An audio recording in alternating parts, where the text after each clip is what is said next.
قسم کھائی ہے. برس سے مراد مکہ مکرمہ ہے. اور حضرت آدم کی قسم کھائی ہے, آدم کی اولاد کی قسم کھائی ہے. اور اس کے پہلے اس بات کی بھی خبر دی گئی ہے اللہ کے رسول صلی اللہ علیہ وآلہ وسلم کہ یہ مکہ مکرمہ کا جو شہر ہے, اس کی فضیلت, اس کی اہمیت, اس کی قدر و قیمت کے اسباب میں جہاں اللہ رب العزت کی طرف سے وہ فیضانات و عنایات و نوازشات کی بہتات ہے جو اس شہر کے لیے ہے, اس کے ساتھ ساتھ آپ کا وجود باوجود آپ کا یہاں قیام کرنا یہ بھی باعث شرف اور باعث فضیلت ہے. تو حل بهذا البلد, حل سے مراد حلال کے بھی ہو سکتے ہیں اور حل سے مراد نازل ہونے اترنے کے بھی ہوتے ہیں. وہ اللہ کی طرف سے یہ پیشن گوئی بشارت ہے کہ مکے کے لوگ آپ کو جتنا بھی نکالنا چاہیں, آپ کو قتل کرنا چاہیں, اس پر وہ قادر نہیں ہو سکتے. ہر چند کی یہ وہ شہر ہے جہاں شکار تک کرنا منع ہے, شکار کی طرف اشارہ کرنا منع ہے. شکار چھوٹا ہو یا بڑا ہو, اگر کر لیا تو اس کا کفارہ اور فدیہ دینا پڑے گا. اس شہر کے اندر اتنی جرأت کی ہوئی کہ آپ کے خلاف یہ لام بند ہو رہے ہیں, آپ کے خلاف یہ پالیسیاں طے کر رہے ہیں, آپ کے قتل کے منصوبے بنا رہے ہیں.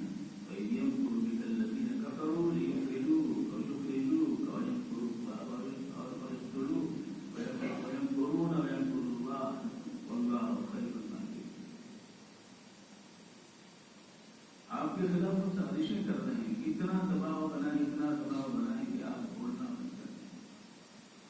جس مشن کو لے کر کے آپ اٹھے ہیں, اس مشن کے تعلق سے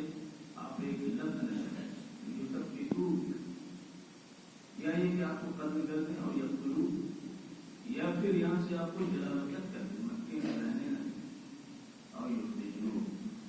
ویمکرون ویمکر اللہ.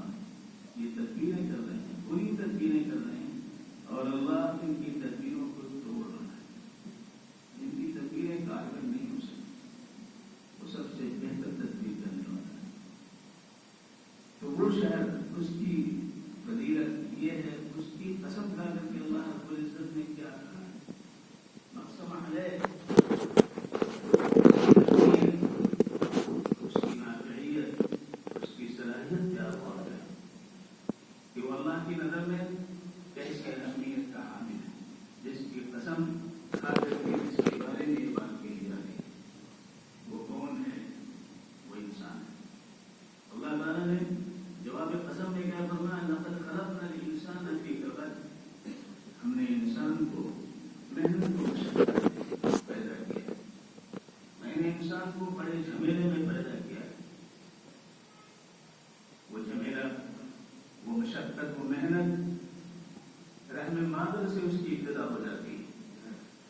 اور وہ سارے مرحلے طے کر کے اس مشقت کے ساتھ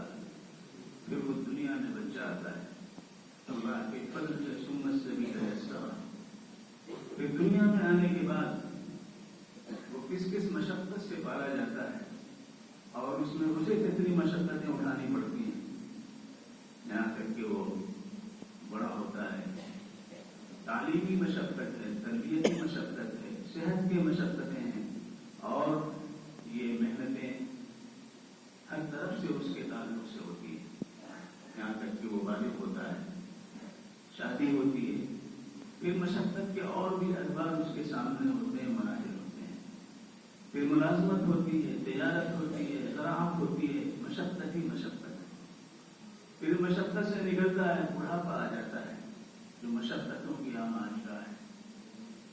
ہر طرف سے مشقتوں کا ایک ریلا بڑھاپے کے ساتھ آتا ہے. ان ساری مشقتوں میں اسے کچھ کرنا ہے. جس نے پیدا کیا ہے, جس نے اس کو اشرف المخلوقات بنایا ہے, اس کے لیے کچھ کرنا ہے. اگر اس کے لیے اس نے نہیں کیا تو مشقتوں میں تو ہے, کتنے خیالات، کیسے کیسے افکار، کیسے کیسے گمان، کیسے کیسے خواہشات اور کیسی کیسی شہوتیں اور کیسے کیسے عوارض کے طوفان میں وہ ہوتے لیتا رہتا ہے۔ اللہ نے اسے پیدا کیا ہے، لیکن اس کے ساتھ ساتھ ان تمام چیزوں کو بھی اس کے ساتھ لگا رکھا ہے، جس کے اندر وہ ہوتے کھاتا رہتا ہے، پریشانیاں جھیلتا رہتا ہے، مشقتیں اٹھاتا رہتا ہے۔ اللہ تبارک و تعالیٰ نے ان تمام مشقتوں، اس پہلے بغواس سے اس کو نکلنے کے لیے، جس میں اس کی ایک چھوٹی سی ڈینگی ہے، چھوٹا سا ناؤ ہے، جو چلتی ہوئی موجوں سے کبھی وہ گرتی ہے اور کبھی سمجھتی ہے، تیز ہواؤں کے رخ پہ کہاں سے کہاں پہنچ جاتی ہے۔ ایسے میں اللہ رب العزت نے حضور اکرم احمد مصطفیٰ محمد مصطفیٰ صلی اللہ علیہ وسلم کو مبعوث فرمایا، رہنما بنایا، اور آپ کے ساتھ ایک ایسا نظام عطا فرمایا، اور اس نظام کو ایسی رسی سے اللہ نے باندھ رکھا ہے کہ وہ کھلنے نہ پائے، اور اس کے سرے پہ ایک مضبوط کڑا بھی لگا رکھا ہے جو ساحل کے کنارے ساحل پہ موجود ہے، تاکہ اس میں زندگی کے اس بحر مفاج میں جو ہماری زندگی کے لمحات طے ہو رہے ہیں، اس میں کہیں ہم ہچکولے کھائیں اور کہیں ہم ڈوبنے لگیں، کہیں بہکنے لگیں، ساحل سے کہیں دور ہونے لگیں، تو اس لیے کہ سارے مسائل مراقبت واعتصموا بحبل اللہ جمیعا ولا تفرقوا، اللہ کی رسی کو مضبوطی سے پکڑ۔ تو اللہ تبارک و تعالیٰ نے ہمیں ان تمام مشقتوں کے اندر، ان تمام محنتوں کے اندر ہمیں یہ سجھاؤ دیا ہے، ہمیں اس طرف متوجہ کیا ہے کہ محنت اس پہ ہو جو فانی نہ ہو، محنت اس پہ ہو جو جاویدانی ہو۔ اگر انسان صرف ان چیزوں پر محنت کرتا ہے جو اسی دنیا کے لیے، جو فنا پذیر ہے، ختم ہونے والی، تو ظاہر ہے کہ آنکھ بند ہونے کے بعد جو ہمیشہ ہمیش کی زندگی ہے، اس میں اس کو کچھ نہیں ملے گا سوائے محرومی کے، اور وہ کہے گا یا حسرت علی ما فرطت فی جنب اللہ ان کنت لمن السابقین، ہائے افسوس، ہائے افسوس، میں نے اللہ کے حقوق کی ہم تلفی کی ہے۔ میں تو مذاق سمجھتا تھا، علماء جو کہتے تھے، مشائخ جو کہتے تھے، انبیاء علیہ السلام نے جو دعوت دی، جس طرح متوجہ کیا، ہم اسے مذاق اور استہزاء پر محمول کرتے تھے، لیکن آج جو پتہ چلتا ہے کہ زندگی یہ نسل ہے جس کے لیے ہمیں محنت کرنی چاہیے۔ لقد خلقنا الانسان فی کبد، جھمیلا ہی جھمیلا ہے، چاہے وہ ارب پتی ہو، چاہے وہ مستری پیرہن کریم گوش ہو، چاہے وہ دیہاتی ہو یا شہری ہو، چاہے وہ کسی کمیونٹی سے تعلق رکھتا ہو، لیکن ان مشقتوں اور محنتوں کے اندر اسے گرداب میں پھنسے رہنا، اس سے نکلنے کا ایک ہی طریقہ ہے جو جناب محمد رسول اللہ صلی اللہ علیہ وسلم کی رہنمائی، آپ کی سنت اور شریعت حق ہے۔ ثم جعلناك على شريعة من الأمر فاتبعها ولا تتبع أهواء الذين لا يعلمون، آپ اس شریعت پر عمل پیرا ہوئیے، خواہشات نفسانی کے پیچھے نہ بھاگیے، اس لیے کہ وہ ایسا وہ لوگ کرتے ہیں جن پر علم نہیں، جو نہیں جانتے کہ آخرت کی زندگی کیا ہے، اللہ کیا چاہتا ہے، بنانے والا کیا چاہتا ہے، اور رب کا تقاضا کیا ہے، جس نے ہمیں زندگی دی اور زندگی کی تمام تر نعمتوں سے اس نے ہمیں نوازا ہے۔ لہذا